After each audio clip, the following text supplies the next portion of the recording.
After being in love for 7 years, Tina still calls me by her first love's name when she's drunk. Eric, please don't leave me, she'll say. I gently reply, then remove her hearing aid and call her Linda. She always thought I was so deeply in love with her that I'd gladly play the role of a substitute. That was until Linda, who was supposed to be dead for 7 years, suddenly came back. When she saw the divorce papers I handed to her, Tina's eyes turned red. You never loved me, did you? She asked. Of course not, I said with a soft smile. Is there nothing you want to say to me? She pushed further.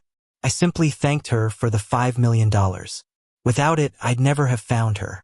The day Eric's divorce news reached back home, I was accompanying Tina to a follow-up appointment at the hospital. Her hearing had suffered permanent damage, and she still couldn't walk. Yet when she heard the news that the one who caused all this had returned, there was joy in her usually indifferent eyes. Later that night, she got drunk. With glazed eyes, she held my hand and murmured, Eric, since you're back this time, don't leave again. I obediently agreed, all right, I won't leave you. But her gaze shifted, fading as it rested on me. You're not Eric, she accused. I froze. Tina picked up a small blanket from her wheelchair and tossed it at my face. Do you think having Eric's face makes you him? How dare you, Ben, she spat. If you have nothing else, just leave. Her tone was calm but firm. The blanket was light, but the shame hit me like a slap. Took me back to years ago. When I was 18, on the eve of my art exam, Tina's first love, Eric, tore up my paintings. He used a small silver hammer inlaid with jewels to crush my fingers until they broke. Even after they healed, whenever I picked up a brush, my hand would tremble uncontrollably. I could never paint again. Tina, Eric's defender, came to me after the incident. She slid a check across the table. If it's not enough, name your price. I held my shaking hand, suppressing the urge to yell. What's the point of giving me money? My dreams and my future are gone because of him. And then Tina laughed. She looked at me with a mix of softness and disdain. Take it. Isn't that what your so-called dreams are about? Just getting more money? At just 23, she was already the youngest in power at Tina. She looked down on me completely.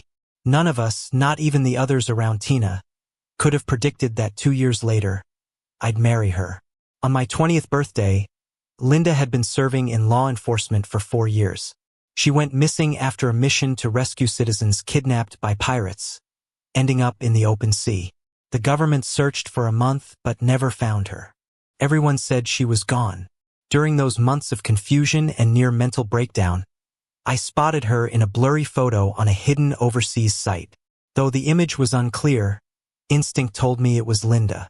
But finding her through that was like searching for a needle in a haystack. I needed a lot of money. Around this time, Eric left the injured Tina behind and went abroad to get married. Once healed, Tina found me. Eric returned in the late hours a week later. Tina had sent someone to wait at the airport all day and bring him back. He looked worn, far from the triumphant figure who'd left. His stubborn expression softened slightly. Tina, you actually remembered me. When his gaze met mine in the corner, he froze, before nearly screaming in disbelief. Ben, you pathetic stand-in. What are you doing here? I stared back silently. Tina replied calmly, he's my husband now. Eric couldn't believe it, his eyes reddening as he demanded an explanation. What does this mean, Tina? You said you'd wait for me forever. Now what? You like someone like him? Still defiant, he stood there, his face bearing a fragile beauty, similar to mine by about 70%. Push me over, Tina instructed me. With the wheelchair in front of Eric, Tina held his hand gently. Eric, with you gone so long, of course I missed you, she sighed. He's just a cheap stand-in, don't worry about him. Realizing my role as merely a substitute, Eric picked up a cup of steaming water and splashed it on my face, asking, since I'm back, does it bother you if I dislike this fake face? Tina kept her gaze on Eric, showing no concern for me. Of course not, she said. The liquid trickled down my neck, soaking my shirt, leaving a burning sensation on my skin. The pain was almost unbearable. Playing the victim again? Eric sneered at me, revolted. Only then did Tina spare me a glance. Her brows slightly knit. She said calmly, "Ben, leave." The next morning, I received $500,000 in my account from Tina. No note, no explanation. But I knew its purpose. It was compensation for Eric's actions. I was no longer the naive 18-year-old dreaming of justice. I accepted it quietly and returned a simple thank you. Once I'd healed, Tina looked at my face and laughed. "Ben, I thought you'd always be proud."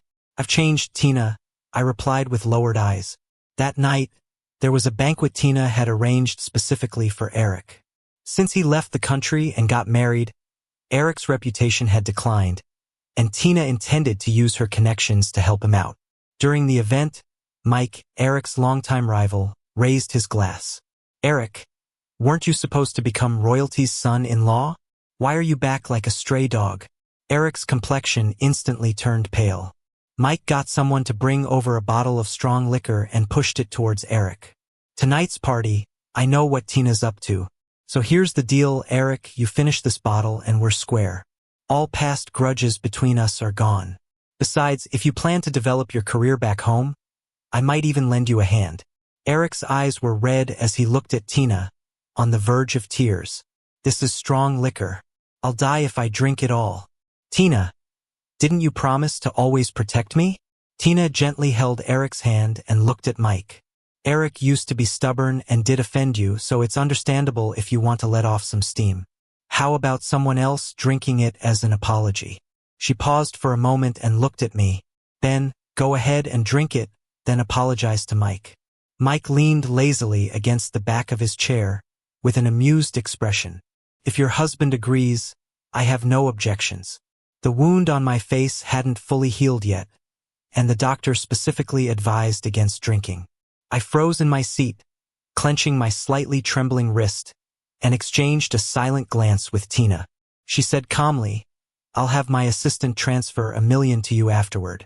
The atmosphere was tense for a moment. I stood up, took the bottle and drank it down. The intense burning sensation of the liquor spread from my throat to my stomach. The overwhelming alcohol fumes surged upward, making my eyes water uncontrollably. Mike's cronies clapped and jeered. "Wow, what a drinker. Tina's husband really loves money." "Huh? What, were you dirt poor in your past life?" The sarcasm was obvious. After I finished, I put down the bottle and bowed deeply to Mike. "Mike, I apologize if I ever offended you." Mike toyed with the glass in his hand and chuckled. $1 million. Tina's really generous. "Well then, Eric, our grudges are settled." Outside the banquet hall, in the dimly lit restroom, an eerie fragrance lingered. I clung to the toilet, vomiting violently. My stomach and throat had numbed from the pain, and it wasn't until I noticed traces of blood in the vomit that I realized I might be seriously hurt. Mustering the strength in my aching body, I called 911.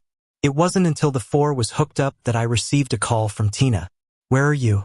How can you get lost from puking after a drink? Or are you just acting up?" Her tone hinted at her irritation.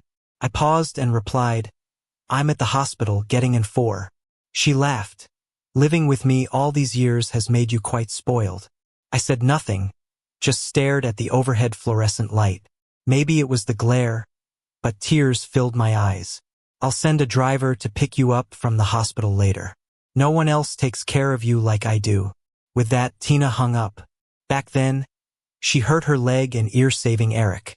Eric left her and went abroad, and I married Tina in his place. Since Tina was paralyzed, we never had a marital life. I was just her caregiver, despite being her husband in name. When I got home late at night, Eric was already asleep. Tina was waiting for me in the study. She'd had some drinks and looked at me hazily. "The money has been transferred to your account." "Okay. Ben, don't blame me. Eric's never really suffered before, unlike you." I sniffled and quietly said, "I understand, Tina. Next month, I'd like to go abroad to see an art exhibit. Is that okay?" Tina smiled, of course. "Ben, you see, your so-called dream is only worth this much, right?" I said yes, probably feeling the effects of alcohol.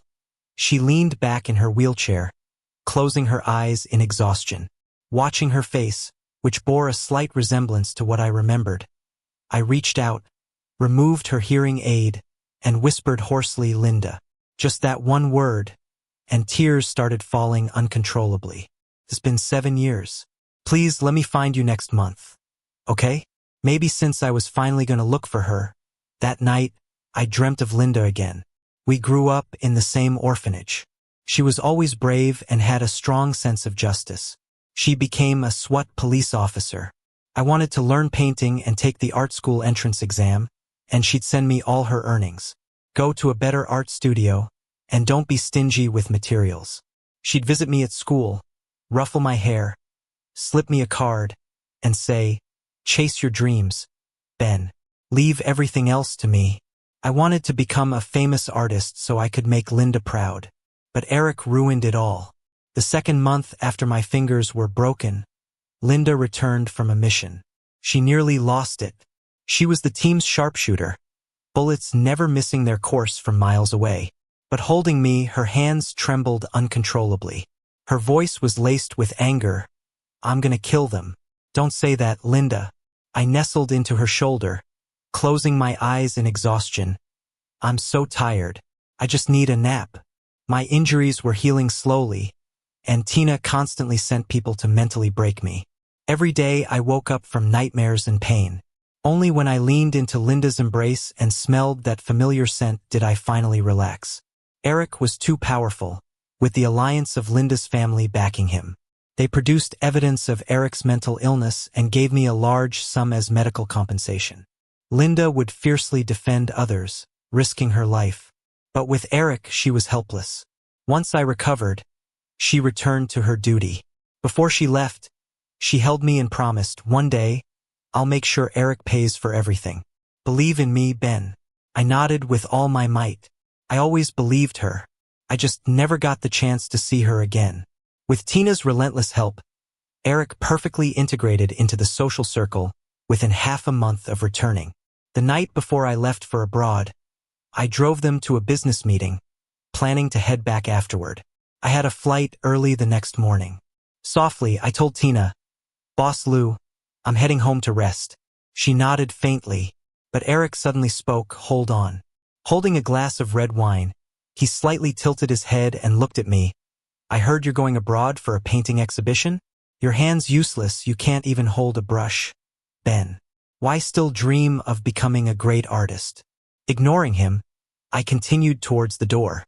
He smashed the wine glass against my back, spilling wine all over my clothes. "Did I say you could leave?" Eric lowered his voice. "Get back here. You're helping me drink tonight. People like you, you're born to serve." I froze, not moving an inch. Tina sighed softly, helpless but indulgent. "Listen to Eric, Ben, or I'll have to cancel your flight ticket for tomorrow." At that moment, I suddenly thought of Linda again. Back when we were in the studio, the first time Eric humiliated me in front of everyone. He pinched his nose from meters away and loudly said, "Gosh, it stinks. How can someone like you dare to share a studio with us?" That night I called Linda.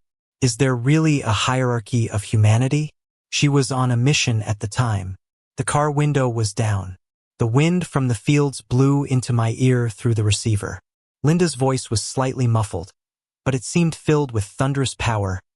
"Ben, all people are equal, no matter where they are born or raised. For instance, right now, the same moon shines on all of us."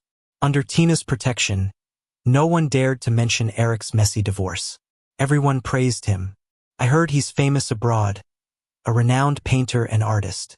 His paintings are priceless. Even royal families bid for them. Eric was pleased, smiling gracefully. "You all flatter me. It's just a little painting talent." He's allergic to alcohol, so I drank for him. That night, I vomited several times, broke out in a rash all over my neck. On my way back, I overheard some people whispering, "Isn't the man with Eric the son-in-law from Linda's family? They look so alike." Son-in-law? More like a servant. He's sold himself for money, lost all dignity. This knockoff will soon be kicked out, won't he? They laughed, eyes full of contempt. I was drenched in cold sweat, leaning against the wall, catching my breath. Checked my phone. Tina had sent another million. I put Moonlight in the Wilderness in the art exhibit.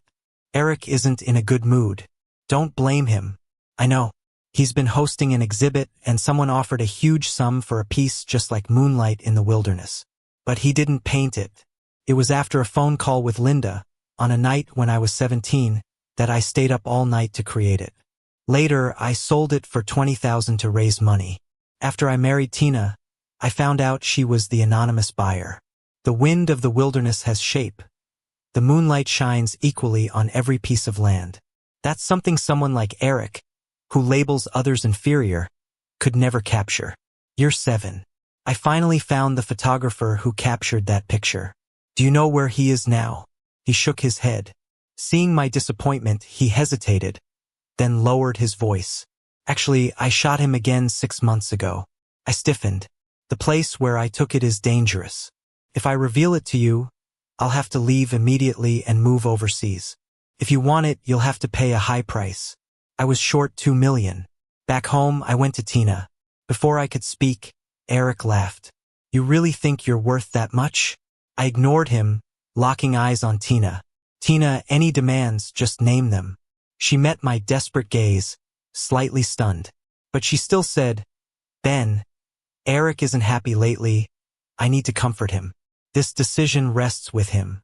Eric looked at me, slowly laughed. Ben, don't you pride yourself on having more talent than me? Don't you look down on us rich folks? Want money? Sure. Get on your knees and beg. When I knelt in front of him, my lips were raw with bloodstains. Eric suddenly burst out laughing. Really believed that, huh? So stupid. He squinted. Gotcha. When I broke your hand, your sister pleaded just like you did, looking to hold me accountable. Little did she know I was in the next room watching. Your sister and you are both naive fools. She died, didn't she? His grin was sinister, like a poisonous blossom, destructive yet breathtakingly beautiful. What sweet justice. The string in my mind snapped all of a sudden. When I came to, I had already grabbed him by the hair, smashing his head into the table, biting his shoulder, wishing I could tear a chunk out. Eric had never endured such suffering. He cried tears of pain, but he was too pampered, couldn't match my strength. Ben, have you lost your mind? He struggled to push me away, hysterically shouting, you rabid dog. In the end, it was Tina, sitting in her wheelchair, who called the maids and butler. Her face was cold. The fake warmth she always wore was gone. Ben, you've been in this marriage for 7 years and still don't know propriety? Have I spoiled you too much, letting you step out of line? They forcibly dragged me away, mouth full of blood. Eric was livid. He slapped me twice, then ordered others to haul me into the bathroom. A tub full of cold water awaited. I was forced under, water filling my nose and eyes, shaking and convulsing. As I was about to pass out, my hair was yanked back and shoved down again. Right before losing consciousness, I wondered, when Linda fell into the ocean, was it like this? Was it this hopeless too? Did she think of me then, too? Eric lost control. In the end, I was rushed to the hospital. Suffered a grave illness. As compensation, Tina sent $3 million. She said, it's more than you asked for, so stop causing trouble, Ben. I couldn't bother arguing with her. I sent the money in hopes of buying that photo, but the money was returned. The photographer's account was deactivated. I sat numbly in the hospital. Sunlight like molten gold streamed through the windowpane onto me, yet it felt like I couldn't sense any warmth. Time passed unknowingly, and the door to my hospital room was knocked. I looked up and saw a serious-faced middle-aged man. The day I was discharged, he took me to an unremarkable, secret little building. It's dangerous. You shouldn't look for Linda anymore. We can't reach her, he said. Whether she's alive or not, we'll know in about a month. I stared at him blankly. So, she's not dead? I asked. Not before. Now, I don't know, he replied. Her mission was dangerous. A week ago, we lost contact with her. I asked, my voice shaking, why didn't she let you tell me?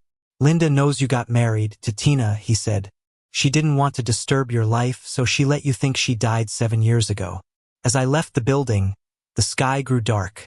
I looked at the fading twilight and felt like life was playing a huge joke on me.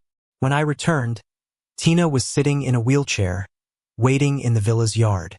Seeing me, she spoke seriously. "Where did you go after the hospital?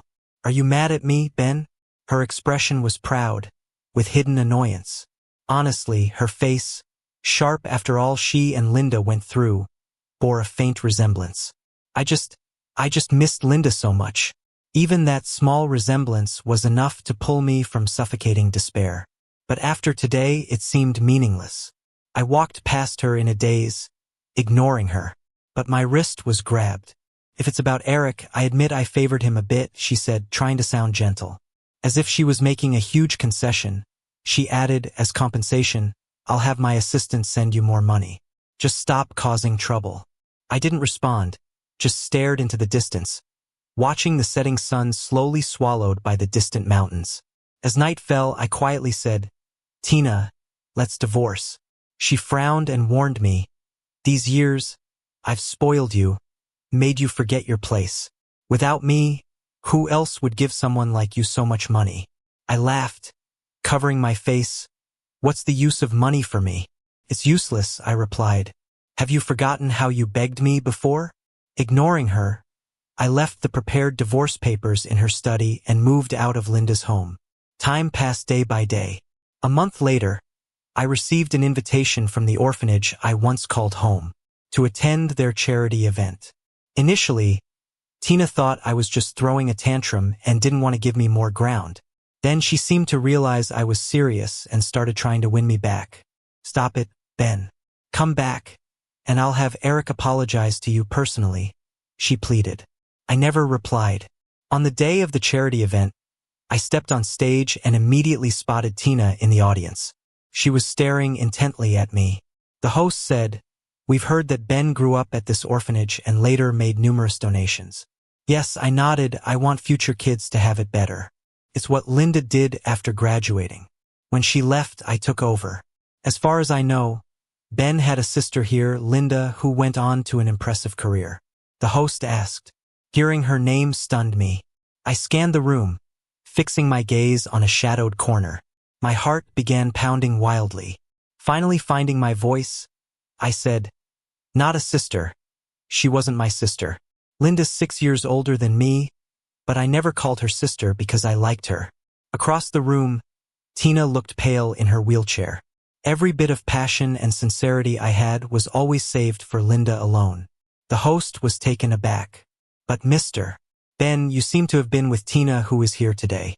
"Just a transaction," I replied. "We're divorced now. I appreciate Tina for what she gave me over the years. That financial cushion helped me search for Linda. Alive or dead, I have to find her. In my heart, she'll always be a hero." Saying this, I avoided looking at Tina, whose eyes had grown red. Instead, I fixated on the dim corner as a familiar figure emerged from the shadows, stepping into the light. She had lost so much weight, her cheeks slightly sunken in, with visible wounds all over her exposed skin. But her sharp, cold eyes sparkled like stars, softening the moment she saw me. "Now you found me," she said. I almost thought I was dreaming again until Linda's warm fingers brushed my hand. Her voice was different, hoarse and slightly garbled, as if her vocal cords had been damaged. I remembered the middle-aged man's words. These past 7 years, she'd been on a dangerous mission. Tears streamed uncontrollably down my face. "I'm sorry, Ben," Linda gently said before turning to address the crowd. "I'm Linda. I've grown up at Sunshine Orphanage. The kids here might not have noble origins, but they can still contribute to the nation and humanity. I thank you all for your generous donations on their behalf." She deeply bowed. Upon straightening, she started coughing uncontrollably, a trickle of blood at the corner of her lips. In that moment, I realized how seriously she was hurt. She rushed here just to see me. After the charity event ended, Linda was taken to the hospital. As I moved to follow, Tina's assistant suddenly stopped me. "Sir, Ms. Tina wants to see you," she said. I frowned. "I've divorced Tina. We're done." "I haven't signed the divorce papers, so we're still legally married," Tina's voice interrupted. I turned to see Tina in her wheelchair, eyes usually proud and aloof now filled with panic. "Ben, come back to me. I can overlook everything you just said in front of so many people." I smirked. "Who needs your forgiveness?" I replied. "Linda's back. I no longer need your money to search for her. Step aside. I need to get to the hospital." My words were blunt, driven by urgency to see Linda. For once, genuine hurt crossed Tina's face. She asked with teary eyes, "Did you ever love me?" "Of course not," I answered. She closed her eyes for a moment. "These 7 years you've stayed by my side, willingly playing Eric's stand-in, putting up with everything without complaint. Isn't that because you love me? Ben, do you even have a heart? This is just ridiculous. You treat me like a servant, let Eric torment me, and the compensation I get is about the same as the price of a bag for Eric. I've been acting all humble and obedient in front of you for 7 years, feeling disgusted for 7 years. You don't even show me the basic respect. Tina, you should be thankful you're seriously rich, otherwise, I wouldn't have chosen to make money with you. She's seriously fragile." Just a few words like that and she's almost in tears.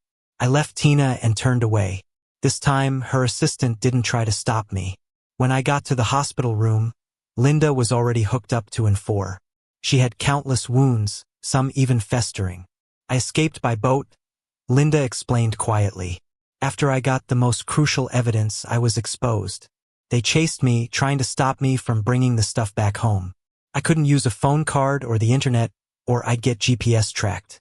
All I could do was rely on my memories from 7 years ago to find the doc. Just those few words were enough to shake me. My heart felt like it was being squeezed tight. I struggled to ask, what about now? You're showing up at public events like charity fundraisers. Could they? Of course not." Linda hesitated, gently holding my hand. "I'm back now, it's safe." I bit my lip and nodded, not wanting to take my eyes off her for a second. "I've missed you for so long, Linda." Under my gaze, she suddenly hugged me tight. "It was hard, wasn't it? Ben, I'm sorry for these 7 years." Her voice used to be so pleasant, clear and appealing. But now it's hoarse and unpleasant. I asked, "Why is your voice like this?" Her embrace stiffened slightly. I said, "Linda, stop hiding things from me." She paused, then softly said, 5 years ago, after they used me for drug trials, it became like this. A long time ago, I was tricked into a small room with a candy by the headmaster of the orphanage. She climbed over the wall to bring in the police. During that time, I used to stare at the sky blankly. Linda stayed with me, singing softly in my ear. The doctor said I'd been traumatized, that I should try using something to rekindle my interest in the world. Linda ran out and shined shoes to get my first art supplies. My first drawing was of me and Linda under the big banyan tree at the orphanage. She is a part of my life, an inseparable presence. In these 7 years, there hasn't been a moment I didn't think of you. I rested my head on her shoulder, tears streaming down my face. "Don't leave me again. I thought after you married that person you'd be doing well." Linda said, "It's my fault, Ben. I shouldn't have made you worry like this, but we can't be together." I suddenly lifted my head, staring blankly at her. "For so many years, I've always seen you as just a brother. Just like years ago," she gently stroked my hair. "What she said was brutal. Even though I have my biases against that person, you've been married to her for 7 years. If she was good to you, don't lie to me." I cut her off. "I know you better than you think, Linda. When you lie, you get nervous, your ears turn red, and you don't dare to meet my eyes." Linda suddenly stopped. She quietly looked at me. Her eyes, usually sharp and striking, were like a calm and gentle lake, full of sadness. "To me, she's always been brave and righteous." She said, "Those drugs didn't just ruin my voice, Ben. I got exposed to radium without any protection. Years ago, I read a book called The Radium Girls. In the early 20th century, those factory workers who were exposed to radium on watch dials. Their bones still glowed an eerie blue light 100 years after they died. That's the deathly glow from the radioactive element radium. How did Linda end up touching it? About half a month later, I finally found out why. 7 years ago, when she went to rescue hostages kidnapped by pirates, she fell into the international sea. But luckily, she was rescued and brought back ashore. And by some twist of fate, she learned something. Many people who've disappeared quietly in our country over the years are linked to a secret overseas human drug trial lab. She contacted her superiors back home and, after discussions, they decided she should find a way to stay there as an undercover agent. Because the issue was so huge, the mission was given the highest confidentiality level. She couldn't tell anyone. I saw citizens of our country, tricked with promises of high-paying jobs. They happily went along to become test subjects for those people. What those drugs did to people was beyond ordinary imagination. Linda gritted her teeth, her expression in pain. There were countless times I wanted to shoot them, but I couldn't. All these years, she was the only one to successfully penetrate that lab. She even paid the price of radiation exposure to root out those devils. The turmoil in the following months isn't something someone like me, a regular person, would get involved in. Because of the confidentiality agreement, even Linda couldn't know everything. I just saw on TV while I was with her for treatment in the hospital. Our country's police had spent years gathering critical evidence. They took down several major groups secretly colluding with foreign labs, arrested multiple powerful accomplices, rescued hundreds of missing citizens over the years. Some were tortured by drugs, left scarred and broken. Some are forever buried in foreign soil. I'm luckier than them. Missions like these are usually a one-way trip. Linda coughed up blood, her expression calm as she wiped it away. If I died there, as long as the evidence and list made it back home, I wouldn't have any regrets. Except for you. Since news always leaked, they suspected her every once in a while. To prove her loyalty, I offered to take the medicine. When I came in contact with radium, I didn't feel anything physically. But my mind suddenly thought of you. In my memory, Linda wasn't much of a talker. But while I stayed with her in the hospital, she had a lot to say, as if she wanted to fill the 7-year void. The day Linda was discharged, I got stopped in the hospital's garden. Tina was still in her wheelchair, looking a bit cold. "Ben, I've let you go for too long. It's time to come home." I frowned. "We're divorced."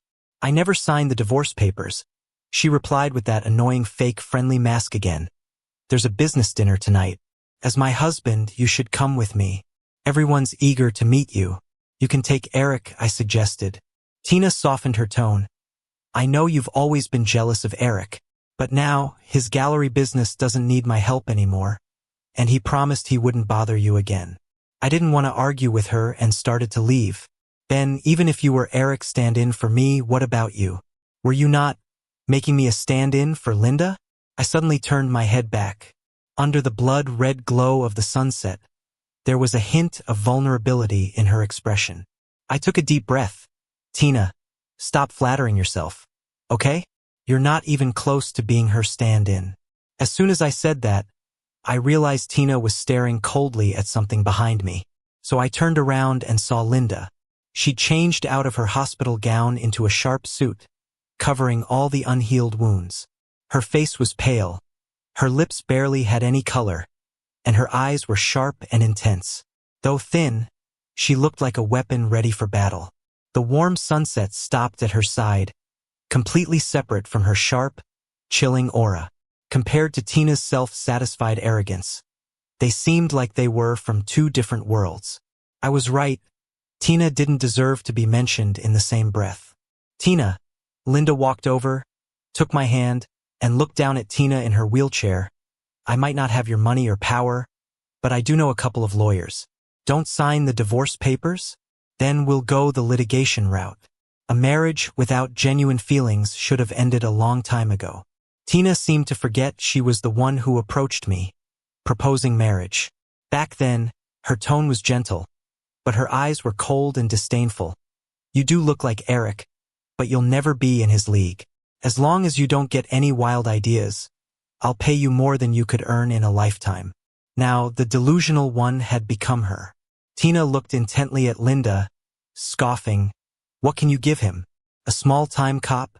I came to take him to a business dinner to introduce him to some networks." Just then, Linda took out a gold-embossed invitation and handed it to me. Squinting at Tina, "What?" Just a dinner? Is that rare? The invitation was arranged by my boss, telling me something might need confirming there. On our way, Linda told me. I was a bit anxious. Will there be any danger? No, just confirming something, she said with a gentle smile, tousling my hair. Don't overthink it. Now that I'm out, it's good to unwind with you. The banquet hall was lavish.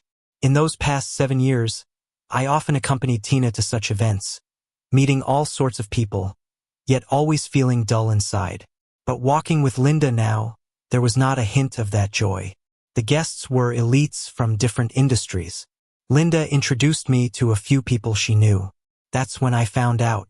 Among the hostages she saved from those pirates were some rich kids partying on a sea yacht. Their families were very grateful to Linda. After greetings, as we turned, we ran into Mike and his gang. He whistled at me. Well, isn't it Tina's husband?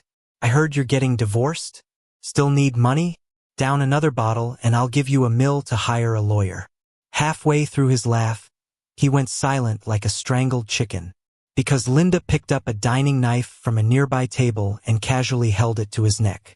Mike's expression was a mix of anger and fear. Do you know who I am? Do you know who I am? Linda countered, leaving him uncertain. No idea whose rich daughter you are. Tell me. None of that. Linda smiled slightly. But hey, a dying person wanting to take someone with them is pretty normal, right? A pampered rich kid like Mike fears little except those indifferent to life and death. He left with his crew, tails between their legs. I looked at Linda. Next time, don't talk about dying. The doctors did say your condition's improving. Some wounds are even starting to heal. She let out a soft sigh, almost unnoticeable. That's on me. I'm sorry, Ben. Since she came back, she said sorry countless times to me. But she could never change the outcome destiny had in store. I sniffed and looked down. I just want you to be a little happier while you're here. Linda promised me. She went to get me a small cake, but vanished in the crowd soon after. As I scanned the room, a wave of anxiety swept over me. I wanted to find Linda, but Tina popped up again like a bad penny. She looked at me. Ben, if I apologize for everything before and make it up to you, will you come back to me? No. Tina's lashes trembled, and there was actual pain in her eyes. Ben, I regret it.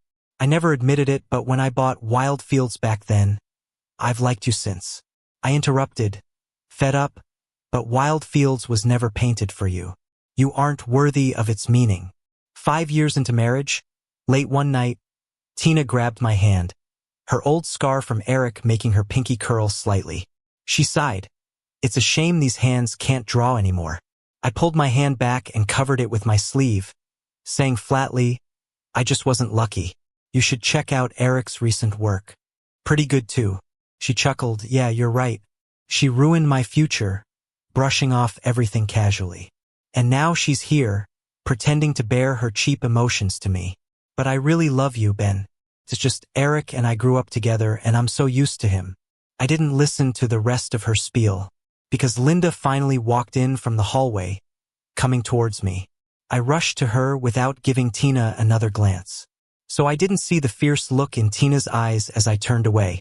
On the way back, I asked Linda, did you find what you were looking for? She nodded, a bit apologetic. Sorry, Ben. I said I'd help you relax, but ended up ruining the party mood.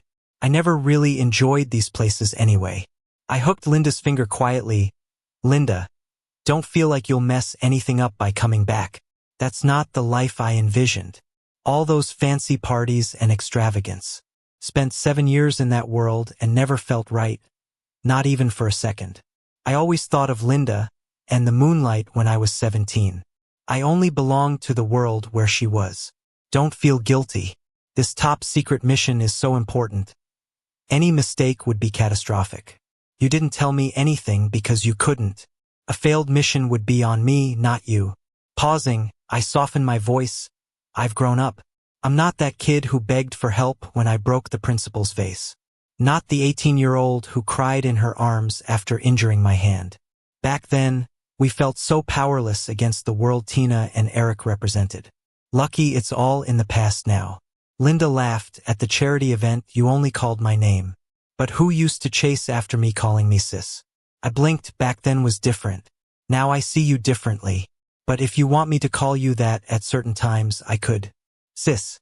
I halted, turned, cupped her face, and kissed her. I'm gonna kiss you now. The moonlight that night was so gentle. The wind rustled the leaves on the branches. Linda didn't push me away. Her body stiffened for a moment until I bit her lip, dissatisfied. Then she wrapped her arms around my waist and took charge. She never wore perfume, just the scent of laundry detergent, mixed with a faint hint of blood. I remembered she was still injured and mumbled, "Careful with your wound. It's okay." Instead, Linda held me tighter. A bit of pain is good. In a way, Linda and I were alike.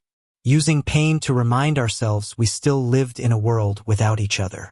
The long kiss ended, mingled with our breath. On the dark asphalt road, our shadows merged into one. Just like many years ago when I escaped the orphanage and got lost at night. I walked that road with her by my side.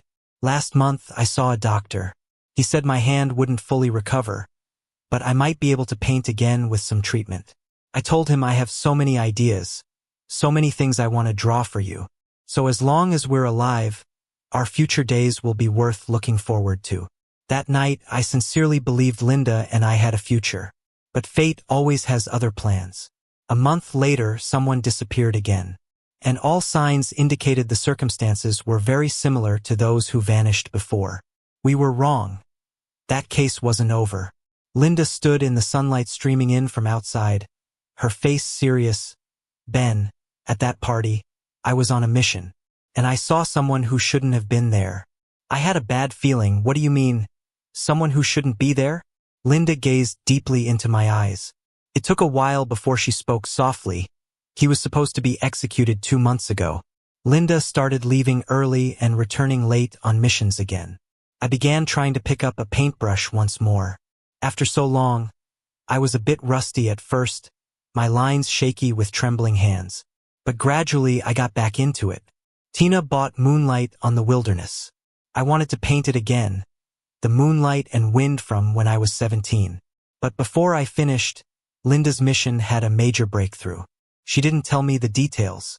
Her expression was serious when she handed me a photo. 7 years of work, and yet we couldn't dismantle this human trafficking route completely. Linda explained, "You knock one side down and another pops up. This world always has places untouched by sunlight.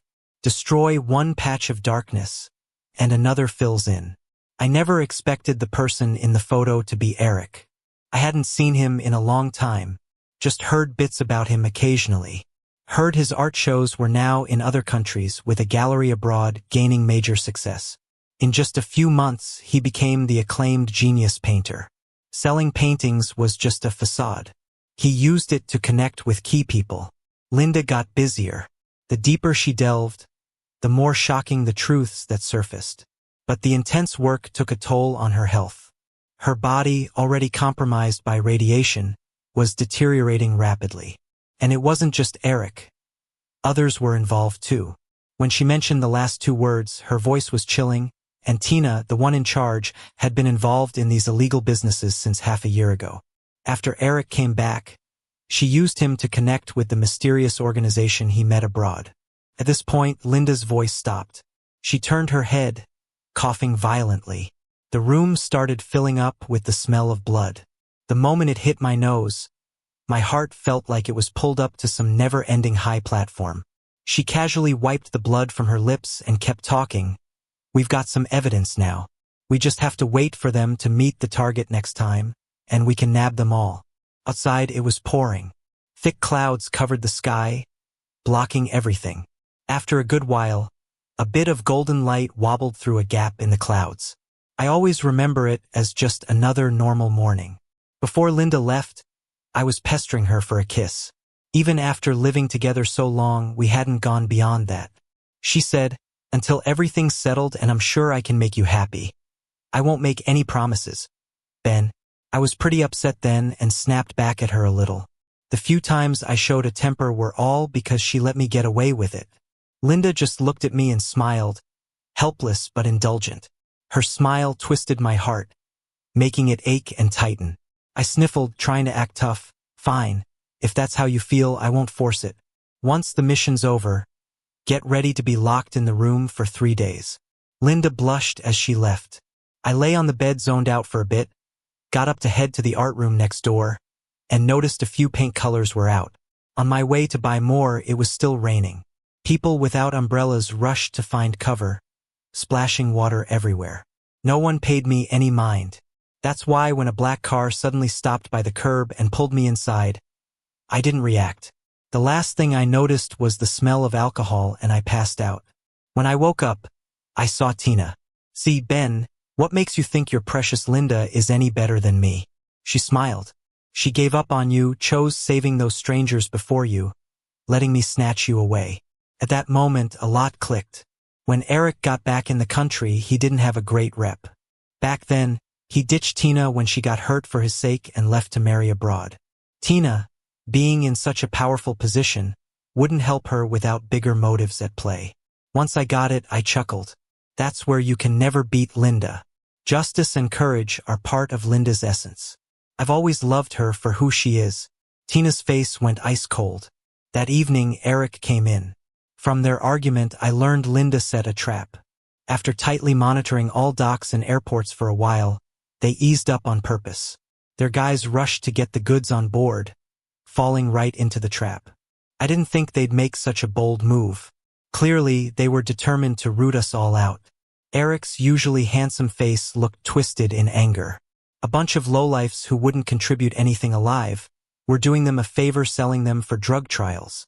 His gaze shifted to me, suddenly realizing, "How'd you get him here? You know they're searching the whole city for him, right?" Tina coolly said, "I'm taking him with me." Eric was in disbelief. "Tina, are you crazy? He's a low-grade copy. Do you know how much more complicated it makes our escape?" Without flinching, Tina replied, "I like him, so I'm taking him." The following days, Tina kept me locked in a secret villa. Those saved hostages led to a trail that would eventually link back to these two masterminds. So they started planning an escape. Most of Lou's assets were already moved overseas over time. One night, Tina, slightly tipsy, rolled her wheelchair up to me, looking misty-eyed. "The divorce isn't finalized. We're still technically married." She added, "Ben, once we're out, we can start over. You stuck with me for 7 years. I won't treat you like before. I'll make up for all the mistakes in the rest of my life." She went on about some ideal future, but I just looked at her coldly the whole time. Maybe she snapped and brought up Linda. "That Linda, she's been trying to find you. But without proof that I took you, she's stuck. And she's afraid I'll destroy the evidence she wants." I bit my tongue to clear my head and spoke for the first time that night. "What evidence?" Tina glanced at me, a faint smile, "A list, a ledger. But she'll never get her hands on it. I'll allow you 1 tear for Linda, who's as good as gone." For the next few days, Tina and Eric were busy prepping for their getaway. I was locked in a small, windowless room thinking of ways to get that list and ledger Tina mentioned. Tina was always too proud to lie to me. That evidence must be critical. I started creating opportunities. After 2 days of high fever, Tina brought in a trusted private doctor for an 4 and moved me to a bedroom. When my fever wouldn't break, I felt a hand gently smoothing my hair. "Ben, even sick, I won't let you go." I blinked my eyes open, feverish and flushed. "Don't be pathetic, Tina." She chuckled. "I prefer your feisty self over the one who just went along with everything. You were born with a silver spoon, everything handed to you. Why, then, would you betray your own for such vile deeds?" Tina calmly replied, "Doctors here and abroad said I'll never walk again. But I want to stand. They promised that with enough testing, they could make a guaranteed drug." I was about to say something when headlights flashed outside the window. Tina took a call, her expression changing instantly. "The police have tracked us here. They'll be here soon." She called Eric with an icy look. "Pack up, we're leaving now. There's a boat waiting at the dock." Eric shrieked, "The stuff in the room isn't packed, and those paintings need to be burned." She said, expressionless except for the wild moonlight, "Leave the rest." Eric glared, practically burning with hatred as he looked at me. As the first light at dawn broke, they finally got everything ready. Seeing me stare silently at the painting, Tina softened her voice. Ben, if you like, you can keep painting when we're safe. I gave her a glance, staying mute. A spark flickered up the villa's curtains, growing into a blazing fire. With the flames roaring behind us, Eric shoved me into a black van. As the door was about to close, I suddenly broke free and leapt out. But after only a few steps, a loud gunshot sounded behind me. A bullet ripped through my shoulder. The searing pain hit, making cold sweat drip and leaving me barely able to stand. Ben, come back. Tina's eyes pierced through the car window. Do you want to die? Come back now, and I'll get your wound treated. We'll forget what just happened. Who wants your forgiveness? I forced a grin through the intensifying pain. Have your people shoot me. I'm not going with you. Eric shouted, you think I won't kill you? Tina, if you waste more time, the boat will leave. He wants to delay until the damn cop gets here. No, he shouldn't die, I said. You two are the ones who should. Tina's face looked almost sad. Ben, you'd rather die than come with me? Yes. I nodded without hesitation. All along, I kept my left hand hidden behind my shirt. She hadn't noticed that I'd already grabbed what she so desperately wanted to smuggle away from the wild moonlight frame. A tiny USB drive, no bigger than a fingertip, cool and metallic. It held crucial evidence for the whole case. I couldn't go back because behind me were Tina and Eric, about to flee the country. I couldn't escape to safety either, since their armed henchmen could kill me and discover the evidence. I had only one way. They only indulged in shady deals, fleeing shamefully to darkness, unable to bask in sunlight. I turned and ran towards the fire lighting up the sky. As the second bullet struck my back, I stepped through the fierce flames. Fire licked up my pants, blistering my calf. I turned back, waving gently through the flames at Tina. Without words, you can't escape. Goodbye. The heat was intense. The metal in my hand scorching, nearly melting. So I opened my mouth and swallowed it. The burning metal slid down my throat, settling in the safest part of my body. I believe Linda will arrive soon. She will find it. After receiving the tip, Linda and her team rushed over. But the villa was collapsing in flames. Her face turned pale, heart pounding erratically. Once the fire was out, everything was ash. A teammate approached hesitantly. Taking a deep breath, we found a body in the fire. It was like a hammer to her chest, dizziness overwhelming Linda. The feeling of suffocation consumed her, leading to a slow realization. A feeling like something in her heart shattered to dust. Linda almost felt her own life being devastated by the pain. She stumbled over, spotting Ben, curled up like a baby on the bathroom floor, protecting his stomach. The faint marks on the ground resembling a painting. They've known each other for nearly 2 decades. She instantly grasped the picture's meaning. When they extracted the evidence from his body, a colleague gripped Linda's shoulder. We'll bring all the criminals to justice. His sacrifice won't be in vain. The USB contained thorough data, likely Tina's backup plan. Names involved, detailed accounts, funding trails. Each person's identity crystal clear. Tina and Eric were caught when their boat hit international waters. With irrefutable evidence, their arguments were futile. Their deeds over the years, leaked information, betraying fellow countrymen, warranted hundreds of deaths. Domestic turmoil lasted 2 months. To the unknowing public, it seemed a few companies collapsed, and the news featured fresh faces. But Linda knew. The dark cloud that hung for over 10 years finally lifted. She once thought she'd pay any price for this result, even her own life. But that could never include Ben's life. When she was 7 on a rainy day, Ben was left at the orphanage door. It was Linda who brought him in and adopted him. He held extraordinary meaning for her, growing from a small bundle into a stoic reed in sunlight. Gentle, yet insanely resilient. Later she learned, during her perilous 7 years, Ben also endured the same torment. For a moment, she almost ignored the law to kill Tina and Eric. But Mike stopped her. Mike pressed her shoulders, his voice heavy, stern. Someone else vanished. I suspect there's something wrong with Linda's house. Mike was right. After previous connections were obliterated, Tina capitalized on the chaos, through Eric's help, linking with foreign sources. In court, she and Eric received a death sentence to be executed immediately. The divorce of plaintiff Ben from defendant Tina was granted. Their marriage annulled. Tina suddenly raised her head and saw Linda seated as the plaintiff. There was a deep-seated hatred in her eyes, mixed with an undisguised icy intent to kill. On the day Tina and Eric were executed, Linda went and bought a bouquet of white roses. She took Ben's unfinished painting with her to the cemetery. He really was talented. Later, she bought the missing paints and studied the canvas for half a day, but couldn't manage to draw even one connecting line. Ben, you were meant to be a world-renowned artist. Then there was the autopsy where they found 2 bullets lodged in his body.